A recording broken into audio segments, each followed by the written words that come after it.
మీరు ఏదైనా షాప్కి వెళ్ళినప్పుడు కౌంటర్ దగ్గర టేబుల్పై ఒక గాజు గ్లాసులో నీటిలో లెమన్ని చూసి ఉంటారు. మనం ఒక ప్రక్క నుండి చూసినప్పుడు అది చాలా పెద్దదిగా కనిపిస్తుంది. దీనికి కారణం లైట్కి ఉన్న రిఫ్రాక్షన్ అనే ఒక ప్రాపర్టీ కారణం.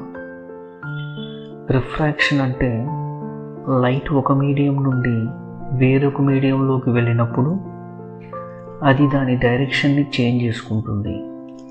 దీన్ని మనం నార్మల్ అనే ఒక లైన్ ద్వారా ఐడెంటిఫై చేయవచ్చు.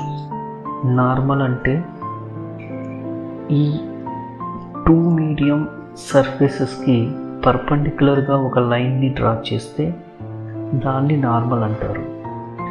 లైట్ రేరర్ మీడియం నుండి, ఎగ్జాంపుల్ ఎయిర్ నుండి denser medium, example glass or వాటర్లోనికి వెళ్ళినప్పుడు నార్మల్కి దగ్గరగా బెండ్ అవుతుంది. అదే లైట్ డెన్సర్ మీడియం నుండి అంటే గ్లాస్ లేదా వాటర్ నుండి రేరర్ మీడియంలోకి అంటే ఎయిర్లోకి వెళ్ళినప్పుడు నార్మల్కి దూరంగా బెండ్ అవుతుంది. ఇక్కడ చూసినట్లయితే light ray lemon upper point నుండి ట్రావెల్ చేసి వాటర్ మరియు గ్లాస్ రెండు డెన్సర్ మీడియంల నుండి ఎయిర్ అంటే రేరర్ మీడియంలోకి వస్తుంది. అంటే నార్మల్కి దూరంగా బెండ్ అవుతుంది.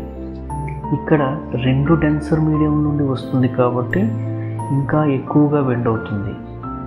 కానీ మనకి ఆ రే స్ట్రైట్ లైన్లోనే వచ్చినట్లు కనిపిస్తుంది. అలా లెమన్ అప్పర్ పాయింట్ ఇంకా పైకి కనిపిస్తుంది. అలాగే లెమన్లోని ప్రతి పాయింట్ నుండి వచ్చిన లైట్ రే నార్మల్కి దూరంగా బెండ్ అవుతుంది. కానీ మనకు స్ట్రైట్ లైన్ నుండి వచ్చినట్లు కనిపిస్తుంది.